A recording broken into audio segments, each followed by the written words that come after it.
Nick yourself? ¿Qué cosa? Annual shaving of the bush. I've been doing it a little bit more than annual though. Annuals a year. Yeah.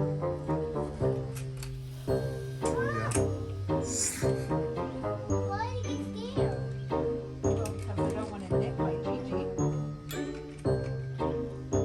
Giving the hair back to the land. The buckle's on.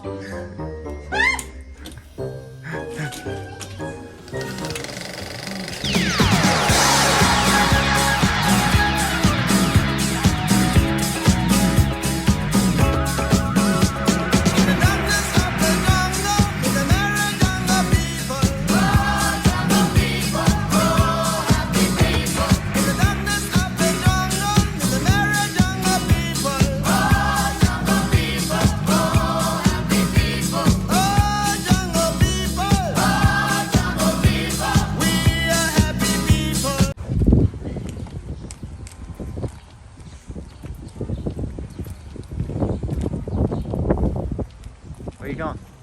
Well, I'm Put gonna them next. No. the toys. Put them next to it. Yeah, because they're not gonna know what the fuck's going on. You gotta put it next to the bin. Just put it. But don't you want to leave the toys for the kids over there like they did? Who's they?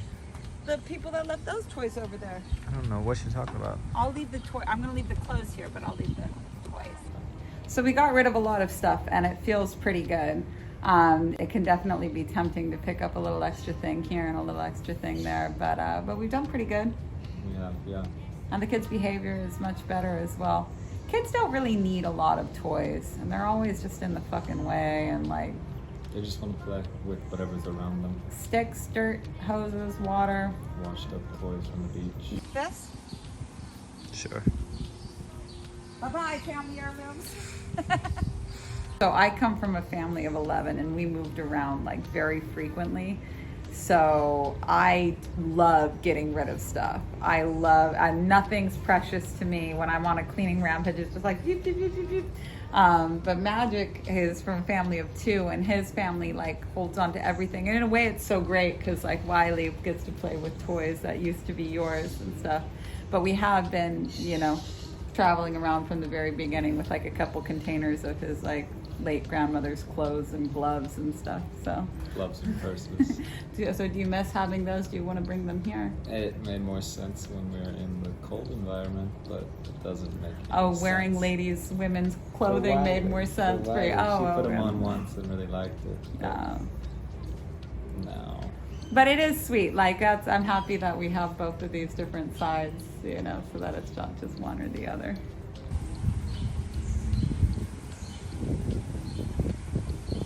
All right, Dad, so there's a flea market over there, our favorite. Yeah, after just donating things, let's go Always get more tempt- things. Always tempting to go browse, but like learning how to just say no thank you to that kind of stuff. Like I don't have any business over there. Also, like I've bought so many. This is just my fucking style, and I've tried to like change things around. Oh, we gotta get shampoo and conditioner. Yep. I've tried to like change things around to look more professional or not have stained shirts, but like this is how I fucking roll, dude. Like no matter how much money I have, this is how I like to dress. The tropical witch, you know what I mean? Si, señorita. All right, let's get some shampoo. I still get tempted to buy like more than one of things, but that's just leftovers from our little like eras, doomsday preppers.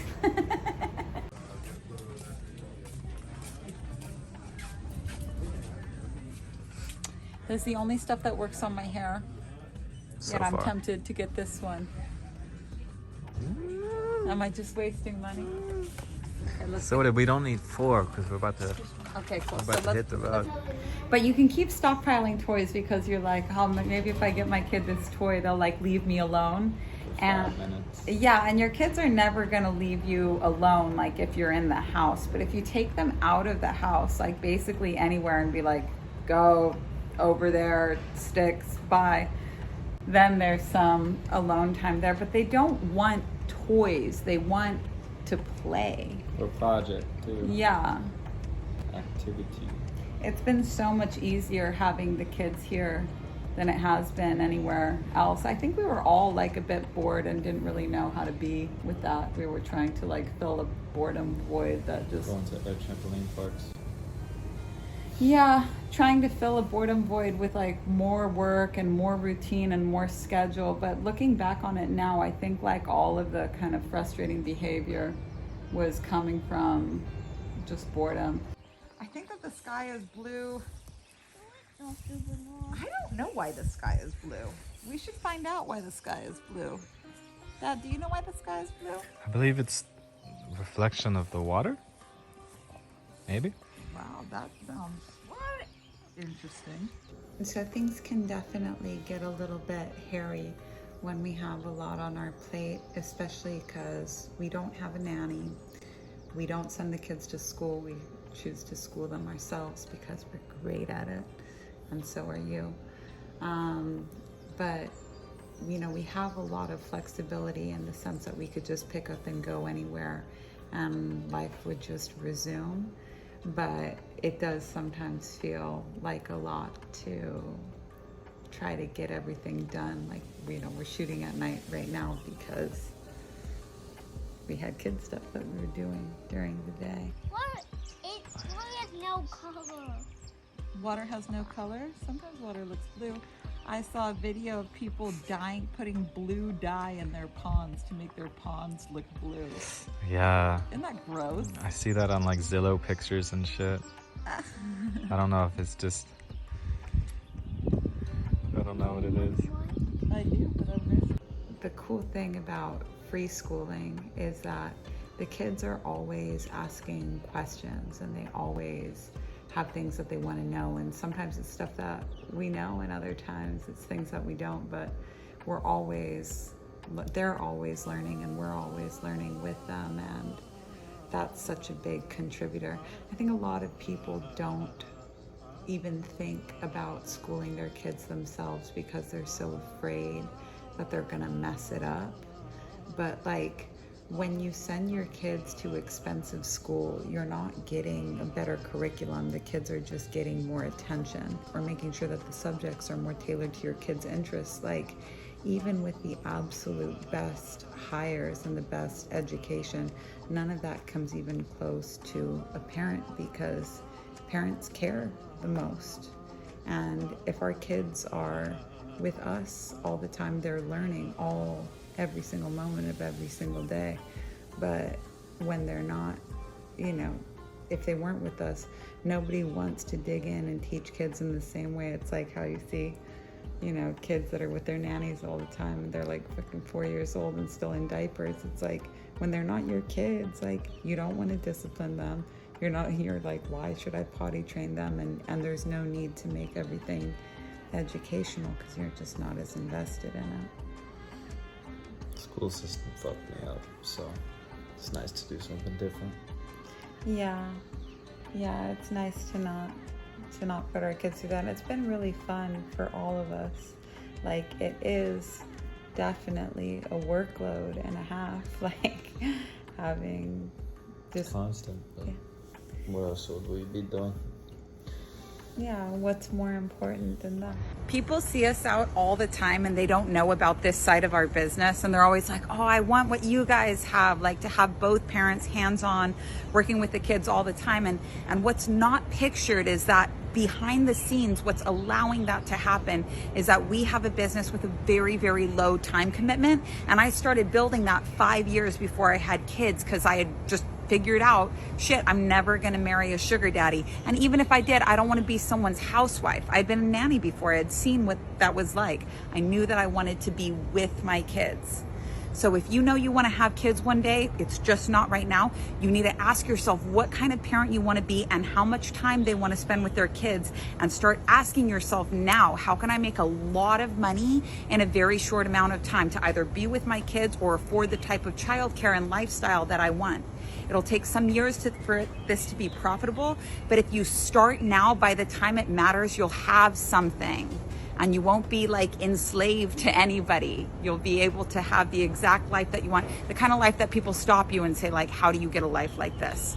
So if you're like, where do I start? I have a $33 workshop that will save you so much time and so much money. I'll drop it in the captions and you can do it.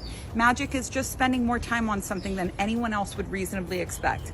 I didn't start off as a spiritual teacher. I started off as a yoga teacher, but if you just keep practicing anything, it will become magic. Now my baby's up, I gotta go.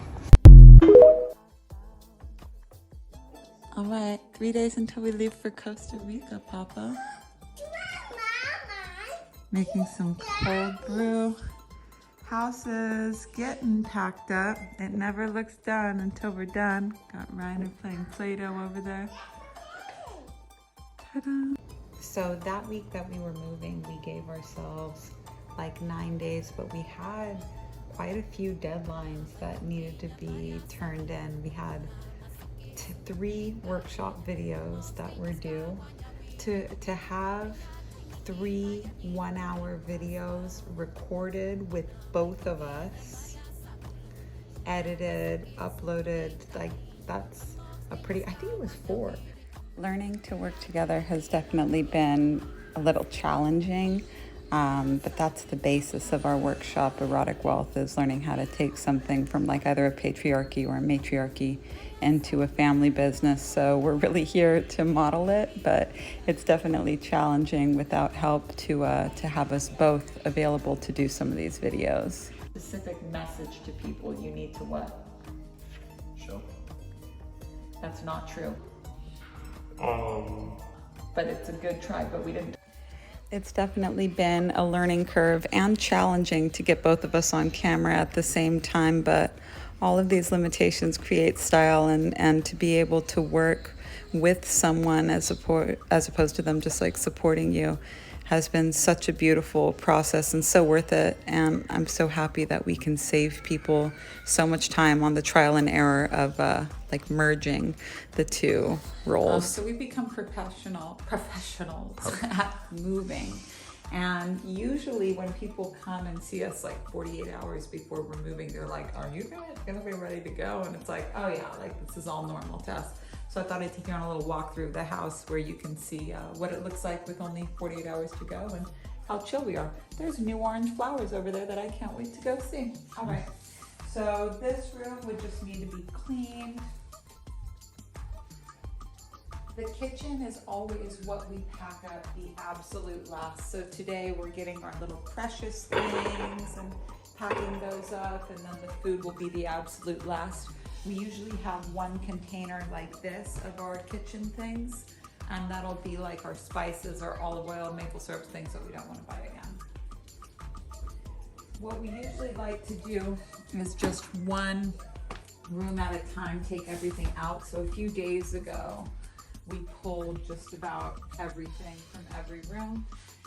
We always need blankets because we're in places where the sheets and stuff aren't ours and the kids make a little bit of a mess. Come over here and I'll show you what we have packed. This is 1 suitcase for a full family, like Wiley says. Over here we've got Reiner and Wiley's things, Daddy's things, Mommy's things, and a little bit of your shorts and stuff are intermingled in there. This will go into the back of the truck today, and we'll just be wearing the same set of clothes for the last few days here. When you're traveling, you always look good. You're just like, oh, people are not gonna like my outfits, but you're only showing it to people that you know. So we'll put in outfits for the kids and us just for the next couple of days in here. And on this side of the suitcase will go like our bathroom things, our toiletries, kids' toilet seat and stuff like that. And I think we're going to bring, I like to bring my own coffee mug with me everywhere I go. I'll probably bring a coffee mug and a pour over, and he might bring his cold brew strainer. We will see. Come on over here. Boys' room is good to go. Nothing left in here but blankets. Good. Over this way. Here's Mommy's 1 outfit that'll be washed. In here, nothing but blankets. This is the outfit that I'll be wearing while we're traveling. Jeans on the plane because they take up so much space in the bag. sound machines coming with us everywhere we go, and a nice, you know, fresh mess of stuff that's not ours. And and that's that. That's us basically packed. So that means that today we'll put everything that can go into the truck. We're down to just our carry-on bag. And it also means that tomorrow, which is our last free day before we're leaving, is just devoted to cleaning. So all of this feels like very normal and very easy to us. Do you feel like we're stressed out or there's anything? No. We might, we have the post office, but that's really just it. Yeah. Right, good job.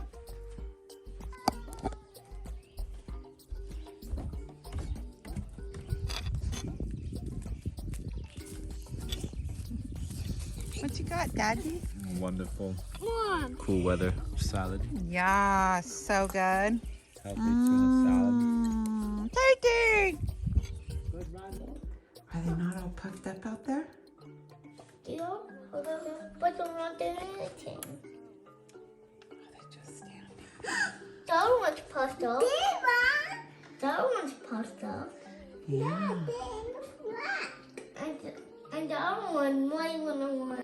So what are some tips that you have for traveling with small kids? Small kids, you know, they get restless, especially if you're driving or in a plane. It's good to wear them out before as much as you can. Yeah, we try and be really like fair with our kids, and something that having like access to money thanks to good, strong spiritual work is that we always, it doesn't matter what it costs, like we try and be reasonable with the kids about how long we expect them to be traveling for. We did it! We're all packed up! The kids are in the car. Now we drive. Now we drive. So like instead of driving to, you know, to the airport and then flying, we break it up into smaller chunks. So like the first day, what we did was just exhaust them in the morning, and then right when they would be, you know, wanting to chill and watch a show, we put them in the truck and drive. And then the next, and stay in a hotel that night. And then the next day, we exhaust them completely in the morning, and then just do the airport that day. And then we took 3 days to do what a lot of people would just do in one day. And like, yeah, they probably saved like $600 or whatever on that travel. But for us, it's all about being able to look forward to travel and have our kids look forward to travel. Something that hasn't really been a part of our family life ever has been all of us sitting down to eat together.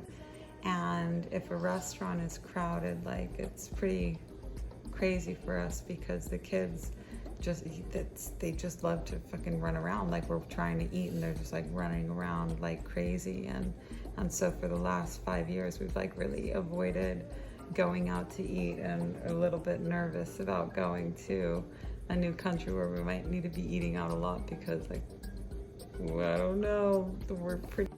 One kid goes with one parent and we split them up. Yeah. I eat with the kid, she eats with the kid, and that's a lot more calm. And when we go to restaurants, it's usually just like one of us has to go and walk a kid around and the other one like this. We've been used to this for so long that like we kind of just expected that it would never change, and we were just kind of getting comfortable with that.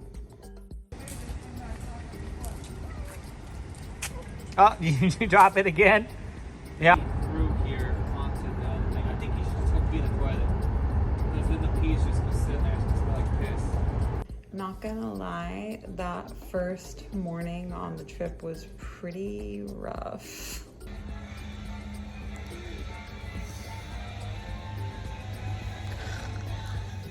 Costa Rica? Me and Rye woke up at about 5:15. Which is crazy Yeah, it's early for us. usually about him and I about 9:30. Yeah, sometimes even like verging on 10. Really nice routine, really nice sleep routine.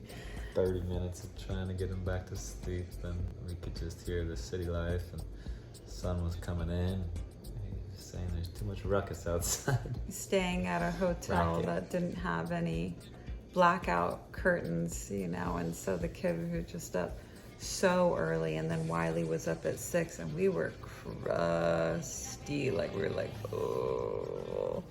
But what we've learned is that the best thing for us is to not like all suffer together, to just split it up.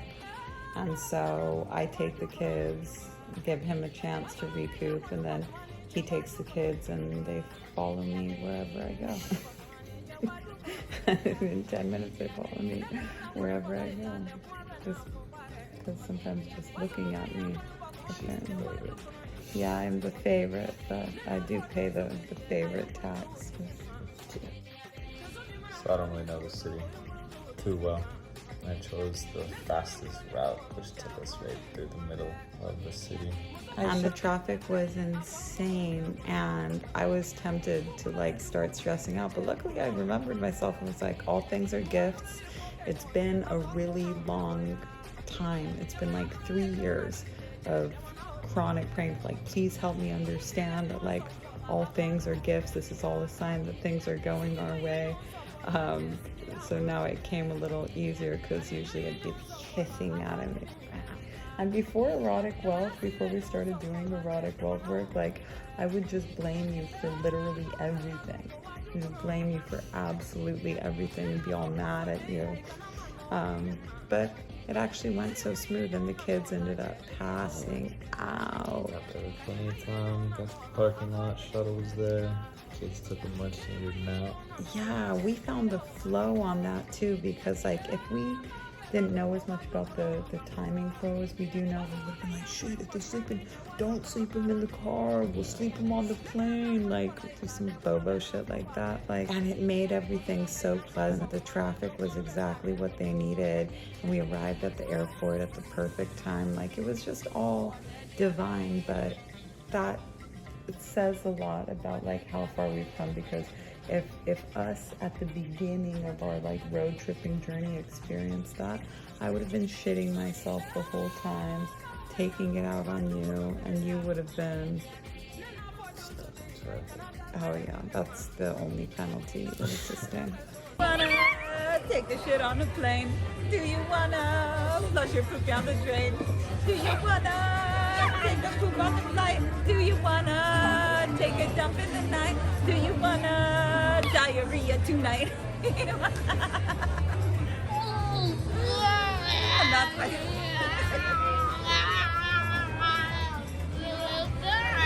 do you wanna diarrhea? Do you wanna? Oh, no punching. Flying first class never makes economical sense. Like, if you're comparing first class tickets to economy or anything else, it's like, what? Like, why do this? But I'm very proud to say that our kids have only ever flown first class, and that was just one of the little commitments that was one of the things when I started a business, where I was like, this is something that I want to do. I want to look forward to flying each and every time, and this is just a standard that I'm going to set for my life. And I lowered that standard just one time recently when I was going on a solo trip to New Orleans, and it was fine, but I wish that I wouldn't, because I wouldn't question that standard for him, wouldn't question that standard, but for me, I'm like, do I really need this? And it's not a need thing, it's a want thing. Life is short, set the standards high, and it's okay to put things on your vision board, work really hard to reach them, but then allow yourself to enjoy them, because I'm telling you, you could put something on your vision board the whole time, overachieve your goal by like hundreds of thousands of dollars, and still not give yourself the permission to upgrade your life in the way that you promised yourself you would upgrade it initially. So, all right, first plane trip completed. Small flight tomorrow. Very dead. Waiting on room service. the flight went pretty good. The kids were a little like squawky, but Great. No one cried. yeah. And before we did it, like we were really like stressing out about flying with the kids because we had never done it as a family of 4. And then like it hit me. I was like, if we were fucking traveling alone, we would never think about taking a 1-month trip and focus on like, oh, the flight's gonna be long. Like we would just be focusing on all the experiences and stuff we were gonna have when we got there. This trip, I really learned how to trust you a lot too, because I'm quite like controlling when it comes to travel, very punctual, Capricorn, like I like to know, and you know, like it's the airport, like I'm the only one that understands how the airport works type of shit. But Magic picked us the hotel when we arrived in Costa Rica, and he was like, shuttles. I was like, shuttles? That's unpredictable, but I don't see a shuttle schedule. We should prepare to take an Uber, like just kind of going back. And it literally went so smooth. And the hotel was like, you know, it was like a Marriott, but it was so nice, and they had room service really late. Like we were friggin' stoked, and the timing of everything. I did my research. And you did such a good job. Like, so again, on that last travel day, we had to exhaust the kids in the morning. Luckily, they slept. We all slept. And luckily, you know, it's like the last thing I would want to do is go and get in the pool first thing in the morning with my kids.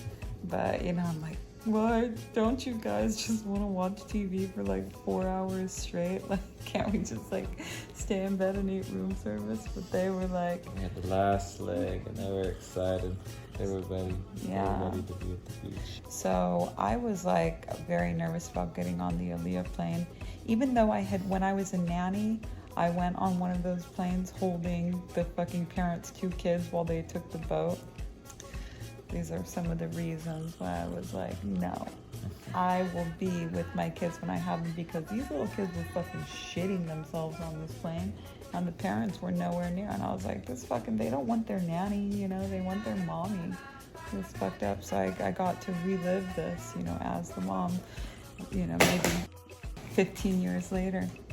But I was, you know, I was like, Patrick, make sure you turn your phone off. Like, we don't want, I was like imagining like the JFK Carolyn Bessette crash where they said that like she was on her cell phone. I was like, oh, the plane's gonna go down. Like stressing the fuck out until the pilot himself started texting and shit full on while the plane is flying, like in a rainstorm. Like I'm talking long term, hands off the wheel, and the other guy's like fiddling with the stuff. I said, bro, because if they're not worried, like if they're so chill that they're texting right now, like I'm not gonna be the only one sitting on here worrying.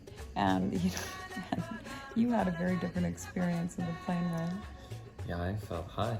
I mean, I got high. I got high from that, because I could see everything. I could see the dew coming through the little window. Yeah, this is him in the back seat, not with two kids on his lap. The back seat, there was one seat behind you. Yeah, But feeling euphoric. And I'm like, ooh. But it was just a short. And I was watching the radar too. I was watching the pilot's radar, so I could see the storm.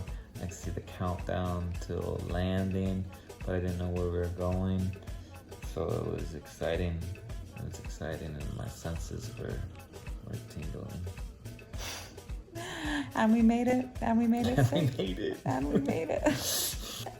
And now we're here, and now we don't want to leave. But that is what you will find out about in next episode of Bug Juice, our summer at camp. Oh, I just saw one up there.